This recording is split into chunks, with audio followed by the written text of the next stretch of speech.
Está con nosotros, como le anticipamos, el doctor Gustavo Iovino, y hoy tenemos, bueno, mucho tema para conversar, fundamentalmente de temas electorales relacionados con lo que ha pasado en Hungría primero y lo que ha pasado en Perú después.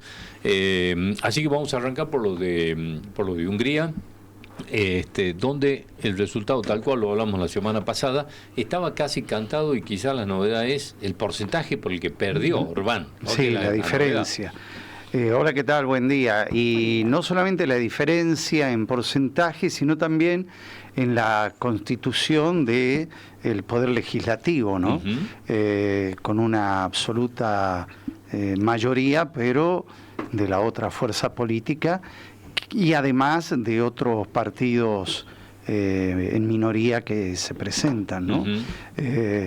Orbán, no me acuerdo exactamente cuánto, pero solamente va a tener una tercera parte de la Cámara, cuando venía durante mucho tiempo sosteniendo una mayoría propia.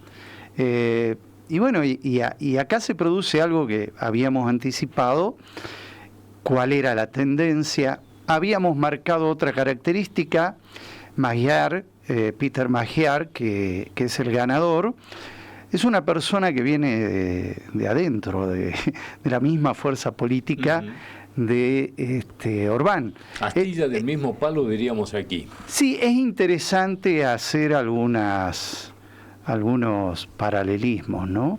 Que no hay que tomárselos al 100%, pero sí ayudarnos a analizar en las comparaciones, ¿no? Hablaba Max Weber de la sociología comparativa, ¿no?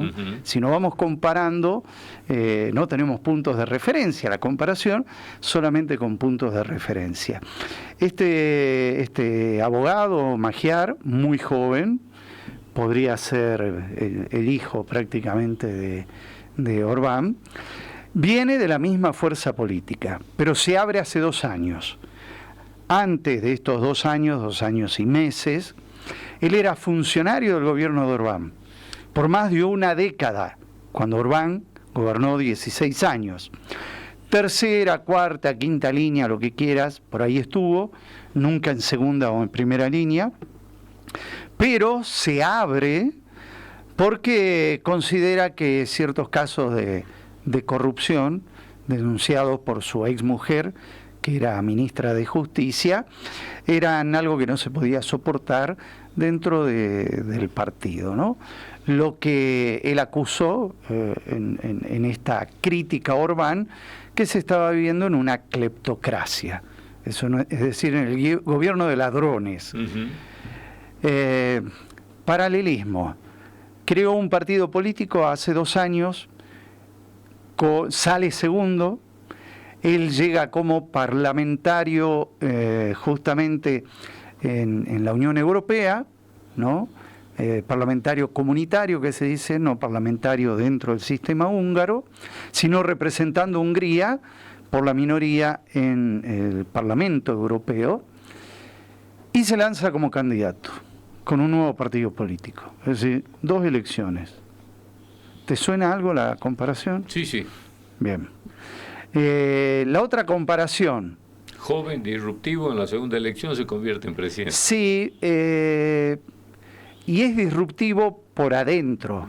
Por ahí esa es una diferencia. Pero claro, si vos analizás en la carrera política, no política, pero profesional, del caso local, del caso nacional, empezó trabajando en los equipos de Scioli y Massa. Sí, Me refiero a Javier Milei. Sí, claro. ¿No? Trabajaba con Sergio Massa. Exactamente. Massa lo financió después. Bueno, también. ¿No? Quiere decir que todo se juega en el mismo charco, más o menos, o laguna, sí, o represa. Esas son las analogías que podemos ir haciendo. Este hombre había dicho yo que, bueno, se abre, su mujer renuncia de ese momento, y luego en el 2023, antes que él haga su partido, se divorcian. La mujer lo denuncia por violencia doméstica. Sí. Bueno, y viene de adentro del mismo partido. Y no dice, yo soy lo absolutamente opuesto, incluso ideológicamente, a Orbán. Lo que él dice es que se robaba, y se robaba mucho. Es decir, su emblema era la corrupción. Exactamente. La corrupción. Entonces la pregunta es, ¿por qué es tan de derecha como Orbán? ¿Será tan iliberal como Orbán? Acá viene el famoso viene tema, la ¿no? palabra que te quiero comentar hoy, porque ayer, cuando apareció, digamos, aparecen los resultados, aparece con mucha fuerza y se empieza a hablar de que no es un iliberal, ¿no?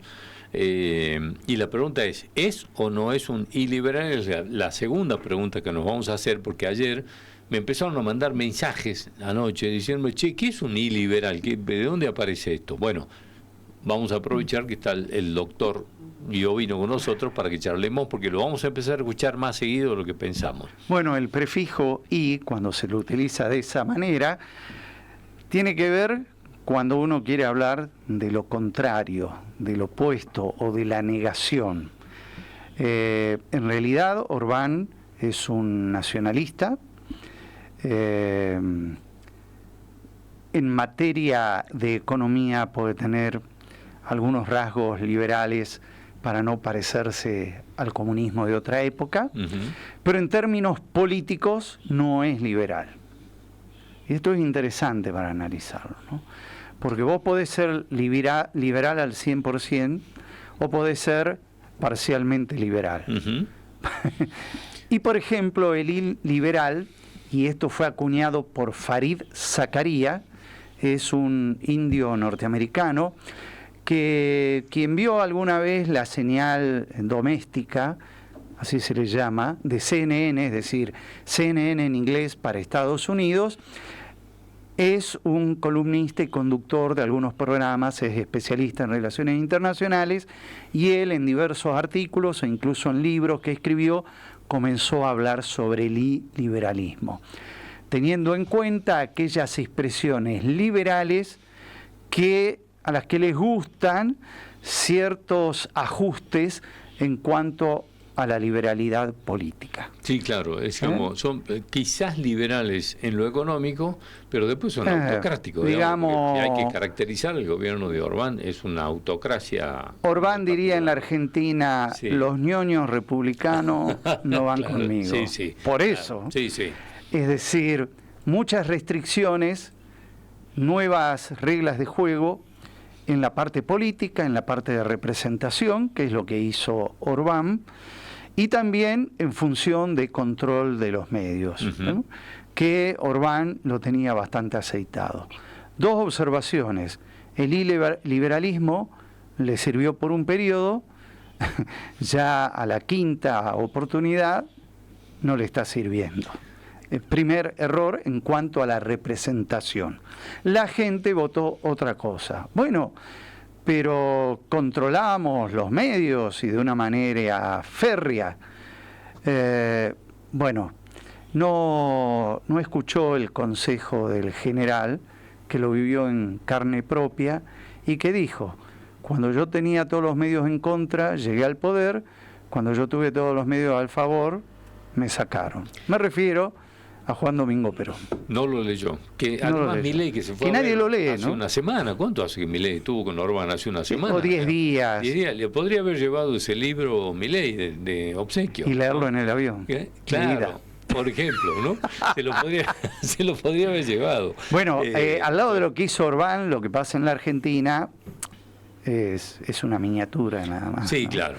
Bueno, ahora te pregunto esto porque entre las cosas que me llamaron mucho la atención, todos los cánticos ayer, digamos, de triunfo, eran, y sobre todo tenían una frase que era los rusos a su casa, ¿no? Fuera rusos, los rusos a su casa, digamos, están como marcando una pauta de que no quieren saber más nada de este alineamiento, digamos, que tenía Orbán con Putin. Este es un mensaje fuerte. Sí, que tampoco significa... Que es bien recibido en Europa, pero no sé qué significa. Y tampoco eso significa en la guerra Rusia-Ucrania un pleno apoyo a Ucrania, ¿no? Por eso yo creo que hay que esperar que Magyar asuma el poder y ver si no se trata de una versión sutil, mejorada del iliberalismo húngaro, claro, del cual él proviene, ¿no? Si lo tuviéramos que traducir a una frase... Porque el iliberalismo no tiene nada que ver con la cleptocracia. ¿Se entiende? Claro. Entonces, por ahí puede ser muy honesto, puede castigar los casos de corrupción, pero a su vez... Puede ser un iliberal. Puede ser un iliberal no corrupto. Claro. Bueno, o con intento de no serlo. Es que en realidad ninguno tendría que ser corrupto, claro, bajo ningún sistema. Sí, claro. Muchos hablan que el iliberalismo es una transición que se está viviendo en ciertos sistemas democráticos en su camino a la autocracia, ¿no? Y no solamente toman, por ejemplo, a Orbán, sino también a Erdogan en Turquía, que es muy similar. Hay elecciones, pero la prensa... Los casos son muy parecidos. Es por un lado algo controlada, pero muy con mucha presión sobre el ejercicio libre de la expresión y también de la participación de sectores políticos adversos, como por ejemplo el partido kurdo, ¿no? Al cual lo acusan de ser o de estar ligado con las milicias kurdas que luchan en ese lugar. Sería como un caso de Hamas o de Hezbollah respecto a la visión que tiene Israel. Bueno, no sé, ¿no? Estamos hablando de comparaciones, de qué parecidos hay. Te subo rápidamente a otro avión que no es el presidencial ni nada de eso, ni privado que va a Punta del Este, nada. Te subo un avión y te traigo a Perú rápidamente. 35 candidatos a presidente, una elección caótica. Y bueno, termina como se suponía Keiko Fujimori en primer lugar. Lo que hay hasta ahora, ¿no? Con 16 y el segundo creo que tiene 12. Pero escuchate, lo que hay hasta este momento. Escuchá, acordate todo lo que estuvimos hablando. Ninguno llegaba a 20. Sí. Apenas superaban el 10. ¿Por qué digo hay que esperar? Bueno, no sé en estos momentos está el 60% escrutado, porque ayer a última hora se tuvo que hacer una prolongación de la elección en colegios que no habían abierto para que hoy la gente pueda ir a votar. Claro, un escándalo total. Hay que esperar que vaya gente hoy a votar. Hay que esperar todavía que vaya gente hoy a votar. Terrible. Supuestamente los medios peruanos, de acuerdo a la justicia electoral, no podían informar desde anoche a las 8 de la noche, horas de ellos, sobre cómo iba el escrutinio. Pero igual el sistema iba cargando datos. Esto es muy interesante, porque durante toda la madrugada muchos youtubers, muchos que tienen canales en YouTube, lo que hacían es transmitir los datos oficiales. Y no lo podían hacer los medios tradicionales, pero yo sí. Y te iban mostrando, por ejemplo, hoy a media mañana ya tenían el 50% escrutado. De todas maneras hay que esperar.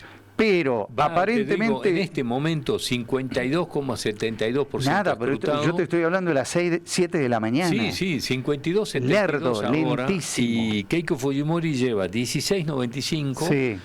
Rafael López Aliaga. 14,64. Eran los dos que salían primero y segundo en las encuestas. Y Jorge Nieto está en 12,86. Lectura de eso.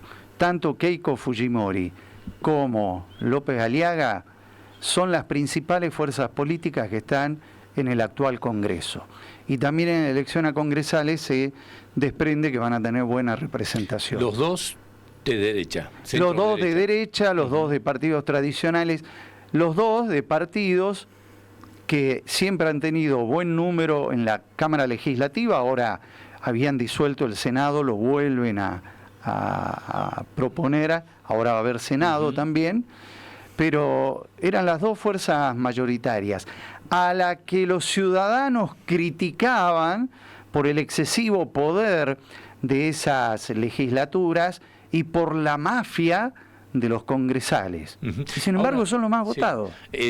Ahora, entre los dos, apenas pasan una llega, cuarta parte de los votos. A ver, ¿no? se está acercando Keiko Fujimori a 17 y a 15 Rafael López. Están a 2 puntos.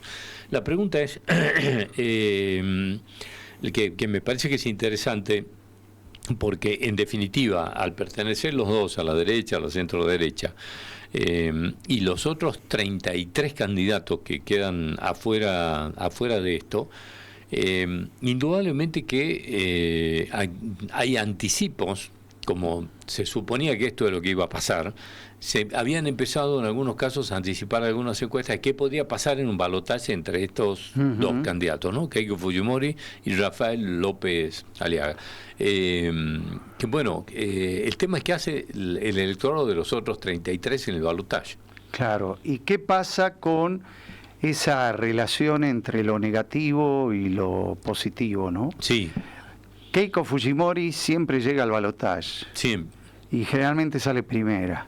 Que va por su cuarta derrota. Cuarta o quinta, ya derrota, no me sí, en el balotaje no logra, que tiene un techo, su problema es el techo que tiene de imagen negativa, ¿no? ¿Qué es lo que pasa?